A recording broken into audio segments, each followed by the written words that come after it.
Hello, everyone. Jim here. Want to share with you some experiences I've had in my life that are related to a video that I put up just this morning about exorcisms being on the rise. I grew up in a house that was, we'll call it interesting, okay? We'll start with that. We moved into this house in 1971 when I was 9 years old. And I say that I grew up in it because I lived in it all through my teen years and actually into my early 20s because I had a hard time leaving the nest because of my pursuit of the rock and roll career and it not generating me much money, and the day jobs that I would work were low wage. I was a failure. I was a failure in so many accounts. So, we moved into this house in 1971, and it was an old farmhouse in a small town in upstate New York. The house was built, I think, in 1878, if I recall, or maybe it was 1868, but somewhere in that time frame. And I remember even from the first night we were there, and this was in March of 71, and it was still cold outside. Just the feeling of cold in the house. It was a very cold, kind of dark, dank house. I think it was maybe the second or third night that we lived there. I was awakened to the sound of a click, click, click, click, click, click, click, click, click. It kept repeating itself. The click would maybe go 20 times, stop for a second or two, and then start again. And there was my bedroom, there was my sister's bedroom, and there was, I think she shared that with another sister at the time. And then there was my parents' bedroom, and there was another room upstairs that was being used as a storage room at the time, I believe, if memory serves me well. And the door that went into that storage room off of my parents' room had one of those old-fashioned latches on it that you would lift up to open or close it. And I quickly realized that it was that latch that was clicking. So I was curious. I wasn't so much afraid. I was curious. So I got up in the dark, walked out into the hall, walked into my parents' bedroom. They're sound asleep. And the clicking stops as soon as I enter the bedroom. So I thought, okay, well, maybe the furnace is blowing a lot of air through the vents and it's making that thing click up and down. So I crawled back into bed. The clicking began again. I got up, walked into the parents' room. The clicking stopped. Told my parents about it the next morning. They surprisingly didn't hear it, didn't think anything of it. The next night, I was awakened again to the sound of the latch clicking. I'd walk into the bedroom, it would stop. It was a short time after that my father was awakened to see an orb in his bedroom, and he saw these over the course of a few nights. Sometimes it'd be a blue orb, sometimes it'd be an orange orb hovering near his bed. And the orange orb, he said, was like a basketball, and it rotated like this. It was translucent, and it didn't really emit any light as he described it, but it had a light source in it. And he was, of course, frightened by it. He probably awakened my mother. She probably told him just to go back to sleep. And it was then that my mother decided to do some research on the house, and she found some materials in a local library, and I don't know if they exist anymore. But the house is referred to as the house on the hill, and it was on a small hill near an intersection. And she had learned through her research that the house was built by a man named Zachariah Franklin. And Zechariah was a man who was very small in stature. I don't believe he was referred to as a midget, but he was very small in stature. And we learned that Zechariah, after building the house, killed his wife and his daughter and threw them into a well that was in a small patch of woods off of our side yard. And this small patch of woods separated our yard from the elementary school that I attended. And it was around that time where, strangely enough, my dad was awakened to see the apparition of a small man dressed in workman's clothes just slowly walking around his bedroom. He was frightened. I think maybe he tried to scream out, but he had some manner of sleep paralysis and couldn't get the words out. It was near that time that I was awakened to find what looked to be an Indian squaw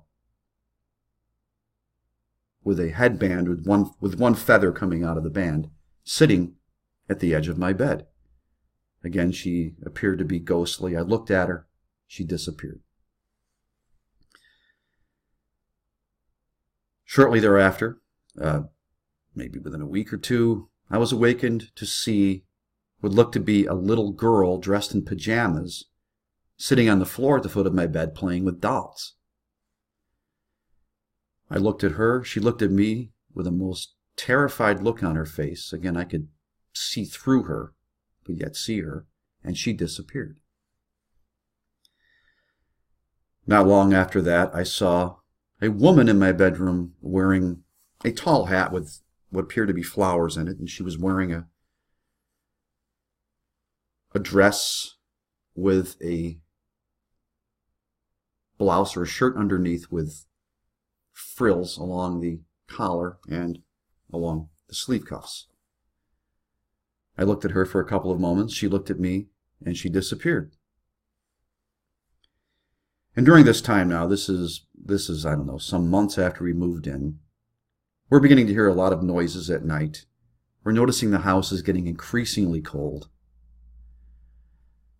We're sensing that the house is, quote-unquote, haunted. We thought it was quite a hoot, actually. We thought it was funny. We shared our sightings with friends, with neighbors. And the neighbors had said that, well, yeah, we'd heard of some things like that from the previous residents as well. And we thought it was just the most fantastic thing that we were living in a haunted house. Well, the sightings continued as we moved on through the 70s with seeing things like a pair of scissors floating through the living room, more orbs. My mother would have dreams of, well, let me preface by saying, below the stairway that headed into our basement, my parents kept some garden tools. They kept a rake and a shovel and a hoe. And she would have dreams of walking underneath the stairway and stepping on the rake because the teeth were turned out, and she would step on them and they would hit her in the head. The handle would hit her in the head. So they always made it a point to make sure that the teeth of the rake, the tines, I guess you would, were turned toward the wall. After having the dream, my mother walked downstairs and looked, and sure enough, the teeth of the rake were turned back out so they could be stepped on. They were turned back in. Again, they would get turned back out. My father had visions, dreams, I guess you could say. I'm not sure if I could qualify them as visions, of a sickle being under that same stairway. We didn't own a sickle. Sure enough, he walked downstairs one morning and found a sickle under the stairway. He took it, walked through the schoolyard, out into the larger set of woods, and threw the sickle there to get rid of it. The next day, the sickle had returned below the stairway. Again, these are things that can injure or kill you. The rake, the sickle. And this was an old dirt-floored basement with an old cistern. That the cistern itself was next to the steps, and the cistern just emitted this most cold, fearful feeling. You just didn't want to get too close to the cistern. And again, this went on for, again, from 1971 into 1975, where my father's brother especially thought this was all a hoot. And by this time, the apparition of Zachariah Franklin, or who we perceived to be Zachariah Franklin, we were calling him Shorty. And we'd mock him sometimes. And every time we'd hear a noise or something weird would happen, we'd say, Shorty did it. Well, my uncle, one night when he was over playing poker with my dad and my grandmother and some friends, said, Shorty, why don't you just get the hell out of here, you punk, before I knock you out? Or something to that effect. In other words, he was taunting Shorty. We then heard a loud smack before my uncle jumped out of his chair and claimed that somebody punched him in the back of the shoulder. But there was nobody there. This was right after he taunted this Zachariah Franklin / Shorty. By this time, of course, we're seeing orbs, we're seeing floating scissors, we're seeing floating hands. We are, I'm going to bed at night being fearful that I have this terrible feeling that the house is going to catch on fire. I'm being awakened by footsteps stomping up the stairway, and yet nobody was there. So, of course, we're frightened by this, we're nervous by this, but we just think it's such a hoot that we're living in a haunted house. And our friends, my friends in particular, wanted to come over and stay overnight just for the chance that they could see one of these apparitions. It was around this time that I happened to locate a Ouija board, and my friend and I were playing with it, and we asked something to the effect of, what's in this house? The plectrum just flew off the Ouija board and slammed into the wall. My friend stood up, said, what the heck? He opened my bedroom door, and something pushed him out into the hallway, where he fell down. He didn't come back for a few days after that. So what I'm going to do is leave you here with part 1, because I don't want to go too long per video. There's much more to this, okay? So this is the end of part 1 of my experiences with the occult and the demonic. And I'm going to stop here and begin another video. I'm going to try to upload these both at the same time.